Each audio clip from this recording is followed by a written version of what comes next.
할렐루야, 할렐루야.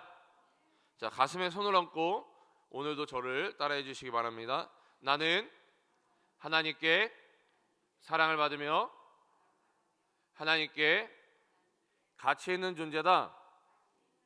다시 한번요. 나는 하나님께 사랑을 받으며 하나님께 가치 있는 존재다. 우리 앞뒤 좌우에 있는 우리 성도님들 향해 이렇게 축복합니다. 당신은 하나님께 사랑을 받으며 하나님께 가치 있는 존재입니다. 우리 다른 분들을 축복합니다. 당신은 하나님께 사랑을 받으며 하나님께 가치 있는 존재입니다. 우리 부산영락교회 성도님들은 하나님께서 우리 성도님 한 분 한 분을 사랑하시며 또한 가장 가치 있는 존재로 여겨주심을 항상 고백하고 인정하시기를 주님의 이름으로 축복합니다. 이 오늘 본문은요, 고린도전서의 이 마지막 본문입니다. 이 사도 바울이 고린도교회에 이 편지를 마무리하면서 무엇을 말씀하고 있는지를 우리가 좀 살펴보도록 하겠습니다. 함께 말씀을 살펴볼 때에 성령 하나님께서 깨닫게 해주시는 은혜가 있기를 소원합니다. 오늘 함께 말씀을 나눌 때에 먼저 1절부터 4절을 살펴보면 이 예루살렘 교회를 위한 연보에 대해 사도 바울이 말하고 있습니다. 이 연보라는 것은 단순히 우리가 이야기하는 이 헌금을 이야기하는 것이 아니라 성도들을 돕기 위한, 특별히 예루살렘 성도들을 돕기 위한 이 특별 구제 헌금입니다. 자, 그런데 왜 이 사도 바울은 이 고린도전서를 마무리하면서 이 헌금에 대해 이야기를 하고 있는 걸까요? 오늘 이 아침 새벽에 성도님들에게 좀 부담스러운 설교가 될 것 같습니다. 이 헌금에 대해서 좀 설교를 하려고 그러는데요. 근데 우리가 헌금을 왜 해야 되는지 바른 인식을 가지고 우리가 헌금을 할 수 있어야 합니다. 또 어느 분이 저에게 찾아와서, 제가 1청년을 담당하고 있는데 어느 분이 저에게 찾아와서 목사님 헌금 설교를 하셔야 됩니다 라고 이야기를 하더라고요. 그래서 좀 아침에 부담스러운 설교이기는 하지만 우리 성도님들과 함께 이 헌금에 대해서 좀 나누도록 하겠습니다. 특별히 이 고린도 교회에는 수많은 문제들이 있었습니다. 우리가 이 새벽마다 우리 부목사님들을 통해서 우리 고린도전서를 살펴보았잖아요. 근데 이 고린도 교회에는 많은 문제들이 있었다라는 것이죠. 그 중에서도 이 많은 문제들 중에 그 중에서도 가장 큰 문제는 이 분열의 문제였습니다. 이 바울과 아볼로, 그리고 이 게바라 불리우는 베드로, 그리고 예수님을 따르는 이 그리스도파로 파당을 지어서 이 고린도 교회는 이 분열되어 있었죠. 사도 바울은 이 고린도전서를 통해서 이 교회가 분열되는 것이 얼마나 큰 잘못임을 지적하고 있는 것입니다. 그리고 그들이 이 분열됨을 멈추고 하나됨으로 이 예루살렘 교회를 섬기라는 이 결론에 도달하고 있는 것이죠. 이 고린도 교회에 수많은 문제들이 있는데 그 수많은 문제들을 너희들이 이제는 그 문제들을 멈추고 이 예루살렘 교회를 위해서 구제 헌금을 해라 라는 이 결론에 이 고린도전서 16장에 나타나고 있는 것입니다. 자, 왜 사도 바울은 굳이 이 헌금을 통해 이 고린도 교회를 권면하고 있는 걸까요? 그것도 특별히 이 구제 헌금을 통해서 예루살렘 교회를 섬기라고 권면하고 있는 이유가 무엇일까요? 자, 오늘 본문을 묵상하면서 이 고린도 교회는 이 내부적으로 분쟁이라는 문제가 있었기 때문에 하나됨에 대해 가르치고 특별히 예루살렘 교회를 섬기라고 권면하지 않았나 생각해 보았습니다. 교회라는 것이 어떤 건물로서는 여러 교회가 있지만 신학적으로 이야기할 때 그 유니버설 처치, 쉽게 말해 하나님의 교회는 하나다라는 어떤 신학적인 그런 용어들이 있는데요. 우리가 이 교회를 생각할 때에 뭐 고린도 교회, 예루살렘 교회가 있지만 크게 보면은 그 모든 교회가 하나님의 교회라는 것이죠. 하나라는 것입니다. 그렇기 때문에 이 고린도 교회에 분열의 문제가 많이 있었던 이 고린도 교회에 너희가 구제연금을 통해 예루살렘 교회를 섬겨라. 그래서 하나님 안에서, 하나님의 교회 안에서 하나됨을 이루어라 라고 이 사도 바울은 그런 의미에서 연보를 해라, 구제연금을 하여라 라고 권면하지 않았나 스스로 좀 묵상해 보았습니다. 자, 이런 말이 있죠. 돈이 있는 곳에 뭐가 있습니까? 돈이 있는 곳에 뭐가 있어요? 이 마음이 있다고 그러잖아요, 우리가. 돈이 있는 곳에 마음이 있다. 다시 말해 우리가 돈을 사용함에 있어 어느 곳에 지출하나에 따라서 우리의 마음이 드러난다는 거예요. 자, 가방을 좋아하는 사람들은 그 돈의 지출을 어디에다 많이 하겠어요? 가방에 많이 합니다. 자, 신발을 좋아하는 사람들은 그 돈의 지출을 어디에 많이 할까요? 신발에 많이 하죠. 그럼 우리가 하나님께 헌금을 한다는 것은, 우리의 마음을 어디에 두는 것입니까? 하나님께 두는 것입니다. 이런 의미에서 예수님께서도 이 마태복음 6장 24절 이 마지막 부분에 하나님과 재물을 겸하여 섬기지 못하느니라 라고 말씀하고 있습니다.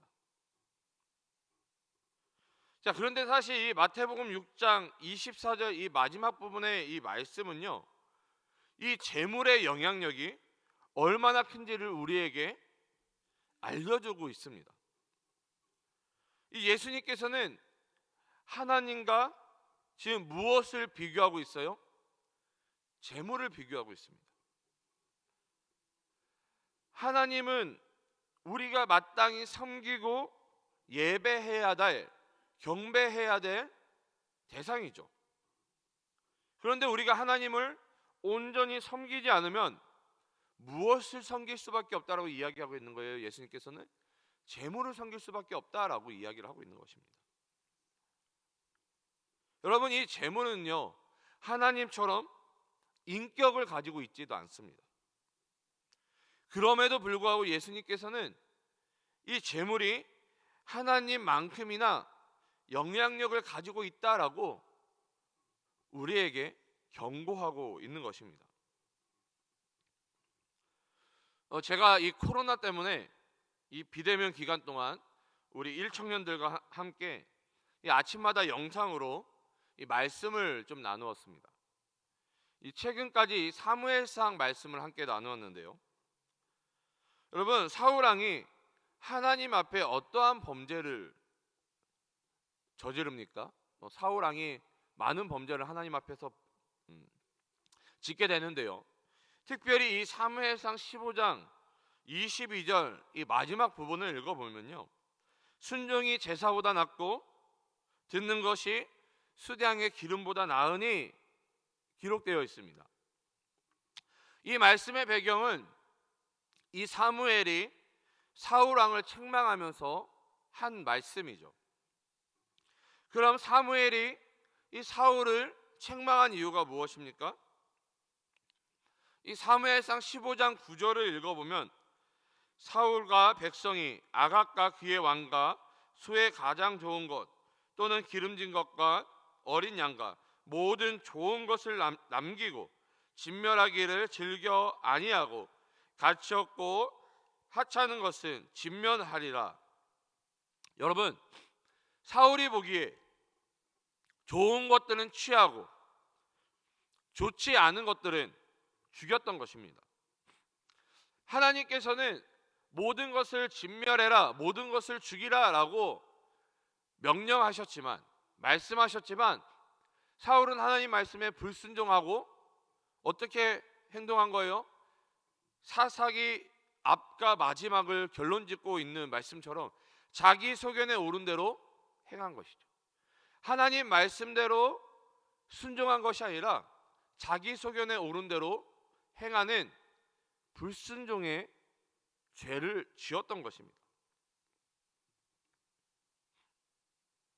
여러분, 왜 사울이 보기에 좋은 것들을 취하고 좋지 않은 것들은 죽였을까요?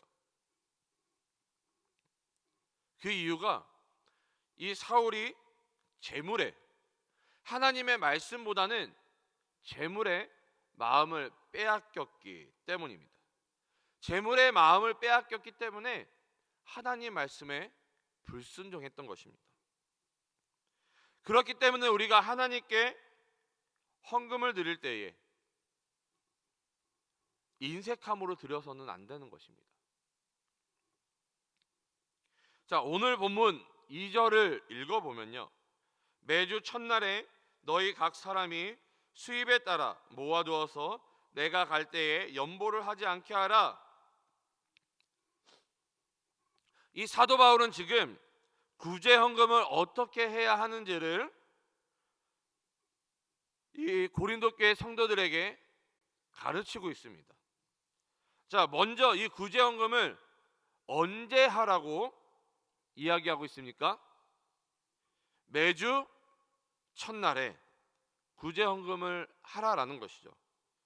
여러분, 그럼 매주 첫날이 언제입니까? 주일이죠. 자, 그러면은 이 구제 헌금을 언제마다 하라라고 이야기를 하고 있는 거예요? 주일마다, 매 주일마다 구제 헌금을 해라라고 이 사도 바울이 고린도 교회 성도들에게 권면하고 있는 것입니다.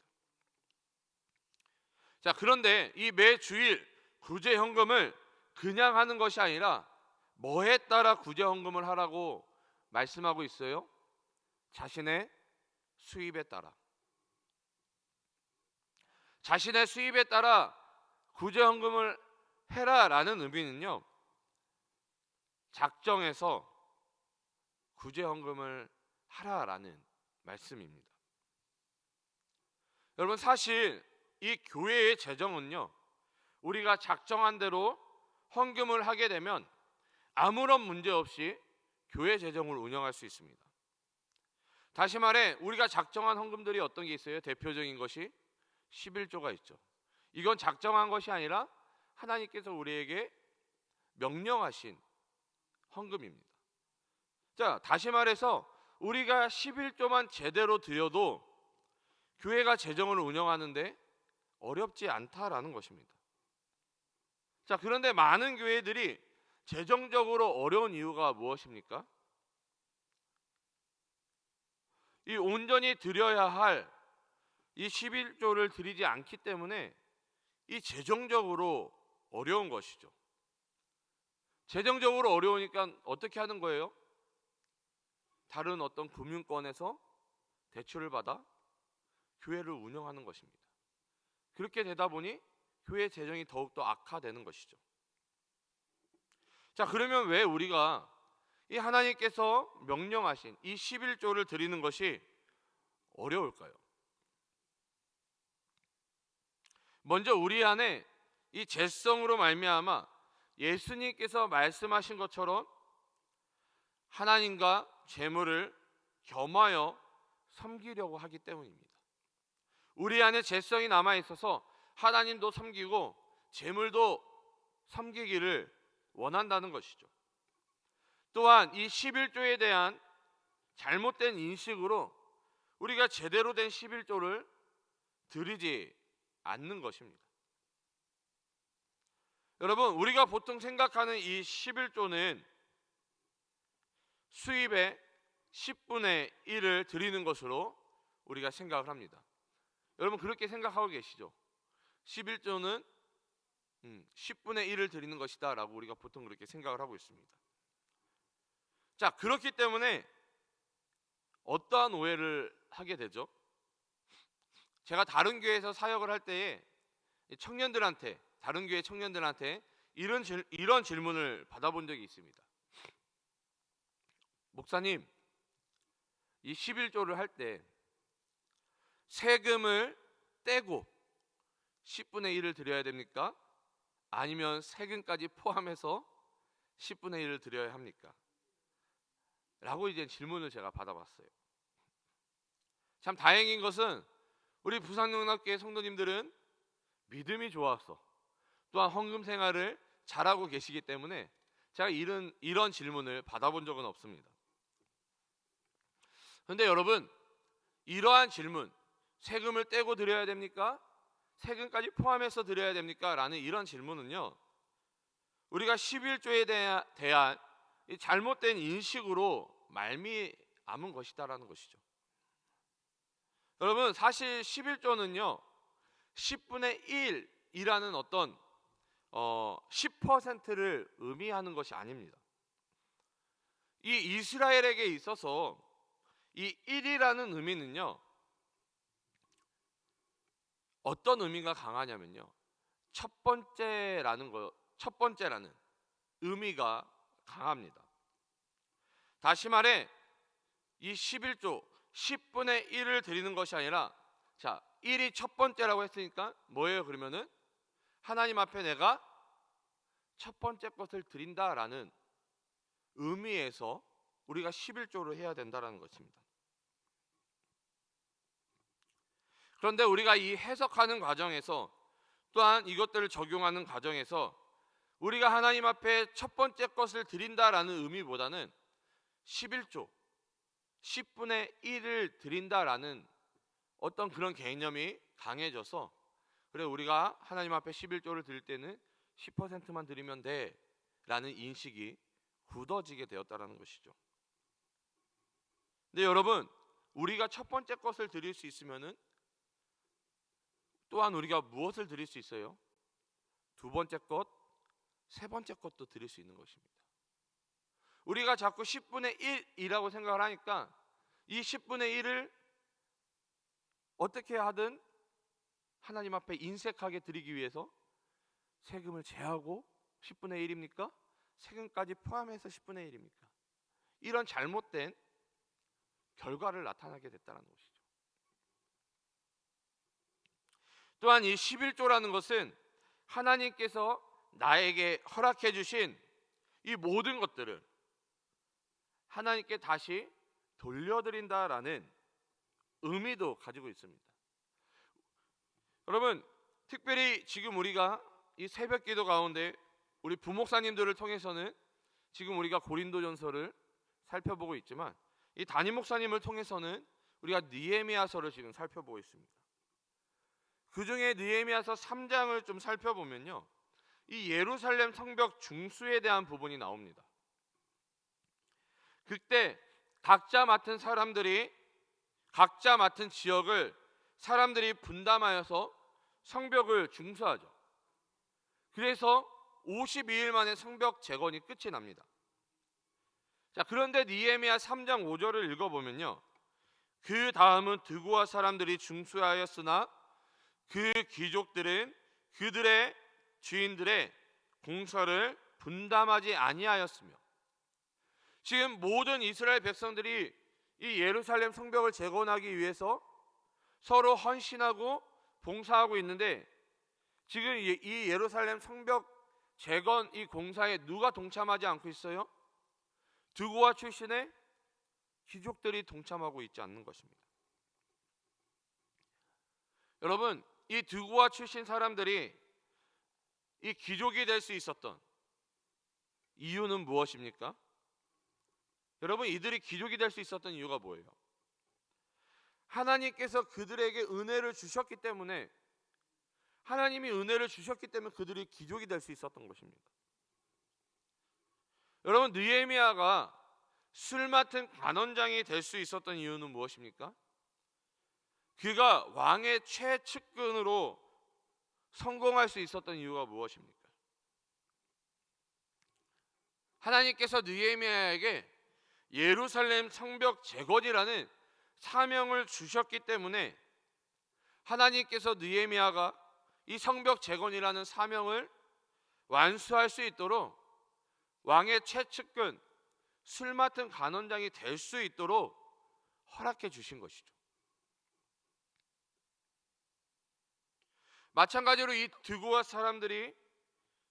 출신의 사람들이 귀족이 될 수 있었던 이유도 하나님께서 어떠한 사명을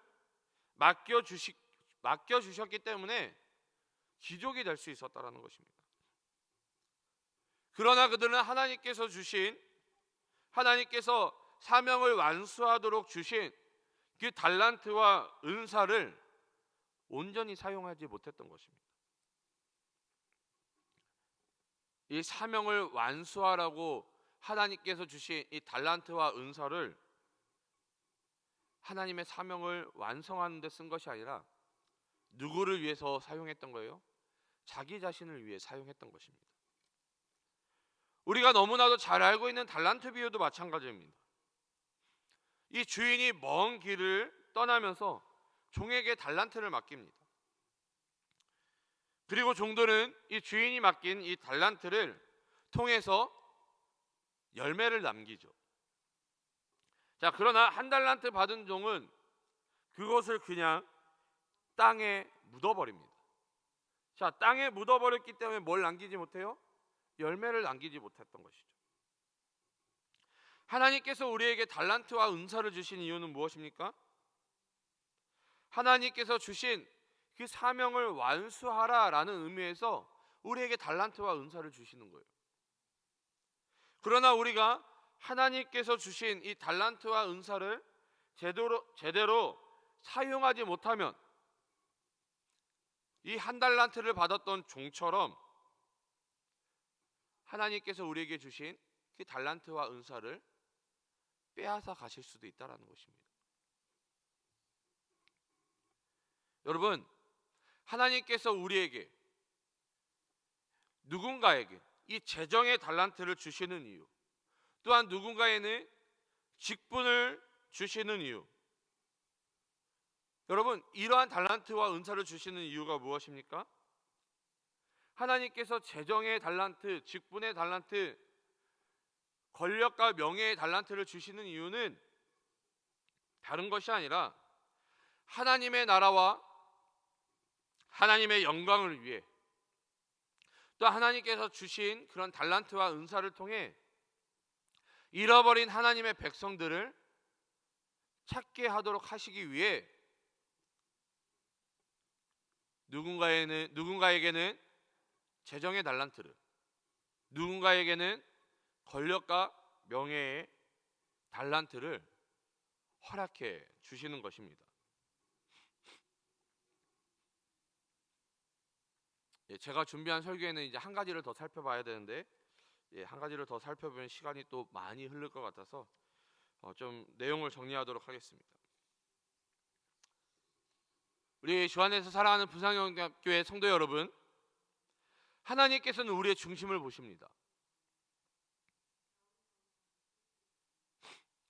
여러분, 하나님께서는 우리에게 독생자 예수 그리스도를 내어주셨습니다. 자, 하나님께서는 모든 것을 다 가지고 계세요. 맞죠? 하나님께서는 창조주이시기 때문에 이 세상에 존재하는, 아니 이 지구를 넘어서 존재하는 것까지도 하나님께서는 다 가지고 계십니다. 그리고 무한대로 가지고 계시죠. 그런데 하나님께서 가지고 계신 것 중에 하나밖에 없는 것이 있습니다. 그것이 무엇입니까? 하나님이 다른 것들은 무한대로 가지고 계시는데 하나밖에 없는 것이 있어요. 그것이 무엇이죠? 바로 독생자 예수 그리스도입니다. 여러분, 하나님께서는 하나밖에 없으신 그 독생자 아들 예수 그리스도를 기꺼이 우리를 위해서 내어주셨습니다. 이런 표현이 맞는지는 모르겠지만 하나님께서도 그 첫 번째 것을 우리를 위해서 내어주신 거예요.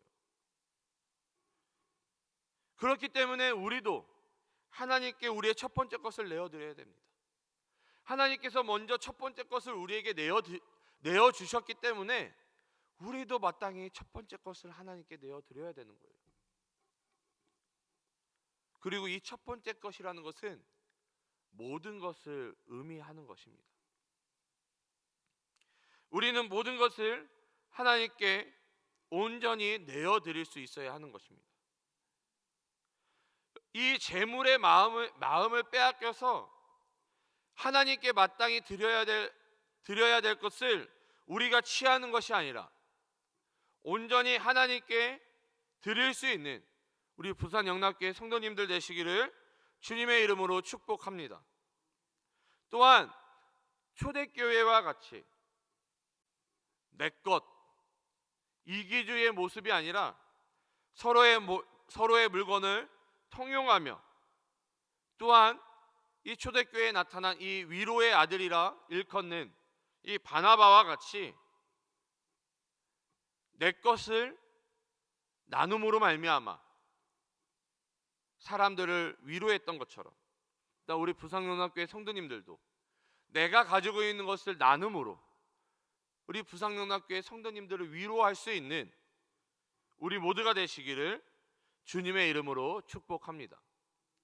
그리하여 하나님이 보시기에 칭찬받는, 또한 하나님 마음에 합당한 우리 부산영락교회가 될 수 있도록 주님의 이름으로 축복합니다. 기도하겠습니다. 사랑과 은혜가 충만하신 주님, 너무나도 감사드립니다. 오늘도 우리에게 새 생명과 새 날을 허락하여 주시고, 또한 아버지 새벽을 깨어 하나님 전에 나와 찬양과 기도와 말씀으로 하나님을 만나 예배하게 하심을 너무나도 감사드립니다.